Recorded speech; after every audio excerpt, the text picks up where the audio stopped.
ஒரு அழகான சிறிய ஊரில் குட்ஸ் என்ற அண்ணனும் அட்ஸ் என்ற சின்ன தங்கையும் வாழ்ந்து வந்தார்கள்.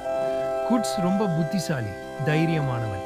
அட்ஸ் சிரிப்பு முகத்தோடு எல்லாரையும் மகிழ்விக்கும் செல்லக்குட்டி. அட்ஸ் எங்கே போனாலும் அண்ணா குட்ஸ் என்று கூப்பிடாமல் இருக்க மாட்டாள். குட்ஸும் என் தங்கைக்கு எதுவும் ஆகக்கூடாது என்று அவளை எப்போதும் கவனித்துக் கொண்டிருப்பான். ஒரு நாள் ஊருக்கு அருகில் இருந்த காடுக்குள் விளையாடச் சென்றார்கள். அட்ஸ் ஒரு அழகான பட்டாம்பூச்சியை பார்த்து அதை தொடர்ந்து ஓடினாள். அவள் வழி தவறிவிட்டாள். அட்ஸ் பயந்து அழ ஆரம்பித்தாள்.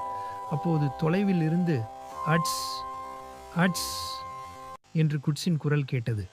குட்ஸ் ஊர் முழுக்க தேடி இறுதியில் தங்கையை கண்டுபிடித்தான். அட்ஸ் ஓடிச் சென்று அண்ணனை கட்டிப்பிடித்தாள். அண்ணா, இனி உன்னை விட்டு போக மாட்டேன் என்றாள். அந்த நாள் முதல் அட்ஸ் அண்ணன் சொல்வதை கேட்பாள்.